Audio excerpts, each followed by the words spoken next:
अस्सलाम वालेकुम and welcome to my channel pharmacology made easy. आज का टॉपिक जो मैं आपके लिए लाई हूँ वो कॉन्टिन्यूएशन में है कोलिनर्जिक रिसेप्टर्स के साथ। अब कोलिनर्जिक रिसेप्टर को तो हमने पिछले लेक्चर में कवर कर लिया। अब पढ़ेंगे कि भाई कोलिनर्जिक एगोनिस्ट जो हैं, जो ड्रग्स हमारे पास एसिटाइल कोलिन के रिसेप्टर की एक्टिविटी को बढ़ा रहे होते हैं, कि कौन कौन सी ड्रग्स हैं और ये अपना फंक्शन किस तरह से करते हैं। तो सबसे पहले हमारे पास थोड़ा सा पिछला रिवाइज कर ले तो क्या होता है कि एसिटाइल कोलिन हमारे पास दो तरह के रिसेप्टर से रिलीज होता है, निकोटिनिक और मस्करिनिक रिसेप्टर से। निकोटिनिक रिसेप्टर्स दो जगह पर आपके ब्रेन में पाए जाते हैं, गैंग्लियास पर और या फिर सीएनएस में, और जो है दूसरे जो है वो एनएम रिसेप्टर्स हैं जो न्यूरोमस्कुलर जंक्शन पर पाए जाते हैं, जो स्केलेटल मसल की एक्टिविटी में काम करते हैं। मस्करेनिक रिसेप्टर्स M1 से M5 तक की 5 टाइप्स हैं, जिसमें M1, M3, M5 GQ couple protein receptors हैं, जबकि M2 और M4 जो हैं ये GI कपल प्रोटीन रिसेप्टर्स हैं जो इनहिबिट रिएक्शन होता है। अब मुख्तलिफ ड्रग्स की कॉम्बिनेशन जो यहाँ पर इनके साथ बाइंड हो रही हैं, दो तरह की ड्रग्स होती हैं। एक वो है जो डायरेक्ट एक्टिंग है और एक वो है जो इनडायरेक्ट एक्टिंग है। डायरेक्ट एक्टिंग ड्रग्स वो वाली ड्रग्स होती हैं जो हमारे पास डायरेक्टली एसिटाइल कोलिन के लेवल को इंक्रीज करें या उसकी एक्टिविटी की तरह उस वही एक्टिविटी शो करती हैं।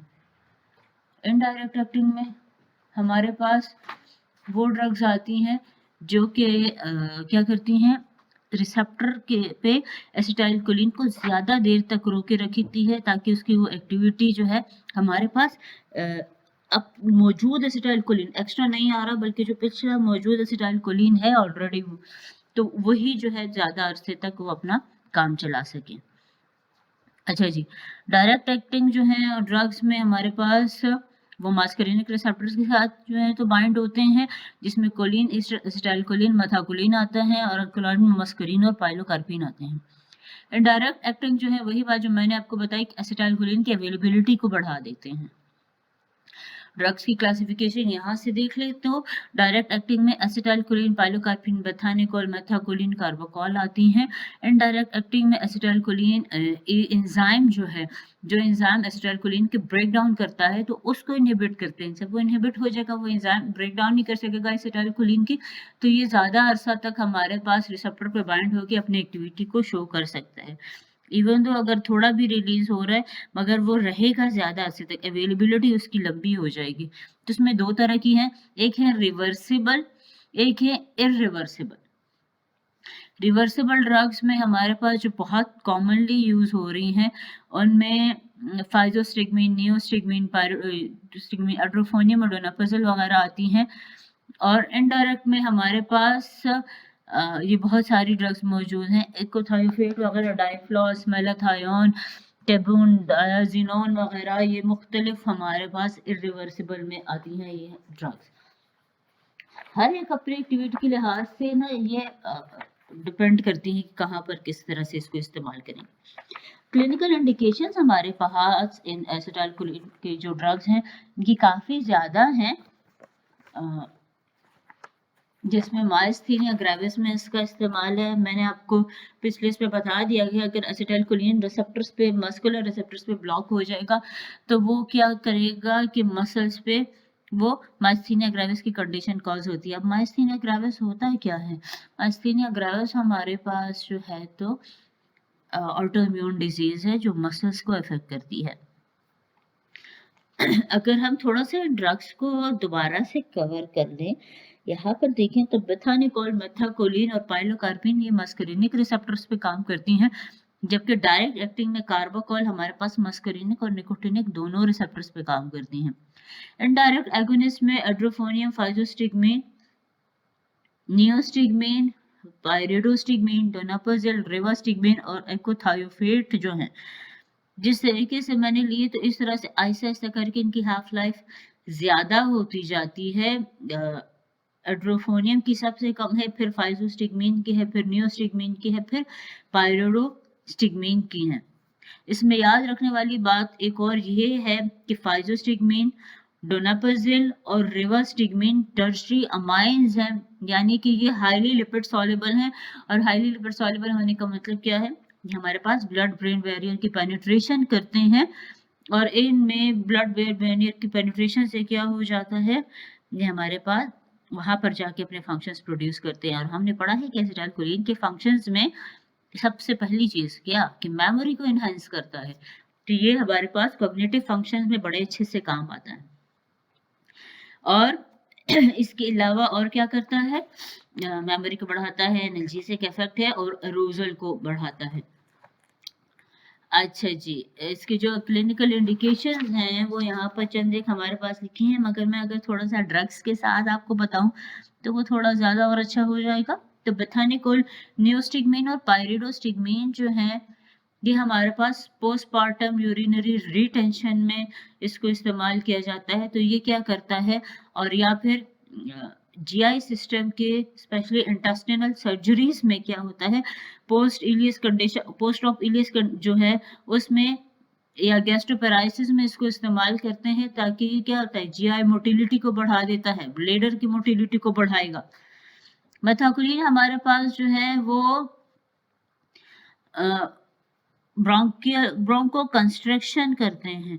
ब्रोंको कंस्ट्रक्शन के नतीजे में इसको हम क्या करते हैं, एस्थमा में जो इसका टेस्ट किया जाता है, ब्रोंकियल प्रोवोकेशन टेस्ट एस्थमा के लिए, उसमें हम इसको मालूम करने के लिए यहाँ पर इसको इस्तेमाल करते हैं। याद रखिएगा कि ब्रोंको कंस्ट्रक्शन करता है, यानी ब्रोंकियल जो है तो सांस की नालियों को ये तंग करता है। इसको हम सिर्फ टेस्ट में इस्तेमाल करते हैं एस्थमा के पेशेंट्स में। फिर पाइलोकार्पिन और जो कार्बोकॉल है, इसको ग्लाकोमा में इस्तेमाल किया जाता है। ग्लाकोमा यहाँ देख रहे हैं आपके पास क्लिनिकल इंडिकेशंस में लिखा हुआ है। ग्लाकोमा में जब करेंगे तो इससे क्या हो जाता है, कार्बोकॉल और जो पाइलोकार्पिन है, ये लैक्रिमेशन को बढ़ाएगा, क्या कहते हैं, सिक्रीशन जो है वो आइज में वो ज़्यादा हो जाएंगी। इसके अलावा जो है ये एक्वास्यूमर की ड्रेनेज करता है through slum canals, ciliary muscles और प्यूपल डायलेशन करता है। प्यूपल डायलेशन और सीलियरी मसल्स पे जो इनका वर्क है एक्ट करने से क्या हो जाता है कि एक्वास्यूमर की ड्रेनेज में हेल्प करता है, जिसकी वजह से ग्लाकोमा में क्या होता है, प्रेशर एक्वास्यूमर का बढ़ता है, जिससे आंखों में बहुत सीवियर पेन होता है, ब्लरी विजन होती है। तो वो चीज़ें इसके साथ जो है वो कंट्रोल हो जाती हैं। मगर पाइलोकार्पिन को ज़्यादा इस्तेमाल किया जाता है। Carbachol because of its increased side effects उसका इस्तेमाल इतना नहीं है। अच्छा जी, इसके अलावा आपके पास जो ही पाइलोकार्पिन और कार्बाकॉल को बाकी बॉडी जो सिक्रीशंस हैं, जैसे स्लाइवेशन वगैरह हो गई है, इसमें इस्तेमाल किया जाता है। लैक्रिमेशन यानी आंसू जो है ड्राई आईज में अगर इसको यूज़ किया जाए तो इससे क्या है, आंखों में नमी पैदा हो जाती है। सैलिवेशन जो है, ड्राई माउथ की कंडीशन, जीरोस्टोमिया जिसे कहा जाता है, ये देख लें यहाँ पर लिखा हुआ है जीरोस्टोमिया में, इसमें इसको इस्तेमाल किया जाता है। कुछ कंडीशन जिसमें स्लाइवा सही से नहीं बन रहा होता और मुंह खुश्क रहता है, तो वहां पर हम क्या करते हैं, ये दोनों ड्रग्स में से कोई भी देते हैं। इसके अलावा शॉगरेन सिंड्रोम में और रेडिएशन थेरेपी जो है, ये दो कंडीशंस हमारे पास क्या करती हैं, ये हमारे पास इन सिक्रीशंस को कम कर देती हैं। लैक्रिमेशन यानी आंसू भी कम बनते हैं, और सैलिवेशन यानी जो स्लाइवा है वो भी कम बनता है, तो मुंह खुश्क रहता है और आंखें खुश्क रहती हैं, इन दोनों कंडीशन। तो इसमें हम क्या करते हैं, ये जब ये ड्रग्स हम देंगे, पाइलोकार्पिन देते हैं, तो वो इन सिक्रीशंस को बढ़ा देता है। फिर एड्रोफोनियम जो है, ये हमारे पास डायग्नोसिस में काम आती है। माइस्थीनिया ग्रेविस हमारे पास यहाँ लिखा हुआ है और हम बार बार इसको पढ़ रहे हैं। माइस्थीनिया ग्रेविस को मालूम करने में कि either it this condition is myasthenia gravis या नॉट, तो उसमें हम क्या करते हैं, एड्रोफोनियम देते हैं। एड्रोफोनियम क्योंकि बहुत शॉर्ट हाफ लाइफ है इसकी, ये एक विद इन अ मिनट और टू अपना एक्शन प्रोड्यूस करता है और 1-2 मिनट के बाद इसके इफेक्ट खत्म हो जाता है। क्योंकि इसका इफेक्ट बहुत थोड़ी देर का है, तो इसको हम थेराप्यूटिक ड्रग के तौर पे तो नहीं दे सकते, मगर इसको डायग्नोस्टिक पर्पसेस के लिए जरूर इस्तेमाल कर सकते हैं। तो हम एड्रोफोनियम को याद रखिए, सिर्फ और सिर्फ इस्तेमाल किया जाता है डायग्नोस्टिक पर्पसेस के लिए माइस्थीनिया ग्रेविस में। ठीक है, अच्छा जी, इसके बाद अगला क्या है, अच्छा जी, माइस्थीनिया क्राइसिस और कोलिनर्जिक क्राइसिस। माइस्थीनिया क्राइसिस जो अगर हो गया, माइस्थीनिया क्राइसिस में क्या है, हमारे पास इंक्रीज एंटीबॉडी अटैक हो जाता है एसिटाइलकोलिन रिसेप्टर्स पे, जिसकी वजह से हमारे पास बॉडी की मसल्स हैं, उसकी एक्टिविटी बड़ी कमज़ोर हो जाएगी। तो उसमें अगर हम एट्रोफोनियम देंगे तो पेशेंट एकदम से बहुत अच्छा फ़ील करेगा, तो हमें पता चल जाएगा कि ये माइस्थीनिया क्राइसिस है। लेकिन अगर ऐसा हो जाए कि हम पेशेंट को ड्रग दे रहे हैं और आहिस्ता-आहिस्ता करके उसकी डोज़ बढ़ रही है, तो जब बहुत ज़्यादा एसिटाइलकोलिन आ जाएगा तो इसके इफ़ेक्ट्स भी सेम उसी तरह से होंगे जिस तरह से माइस्थीनिया क्राइसिस के इफ़ेक्ट्स होते हैं।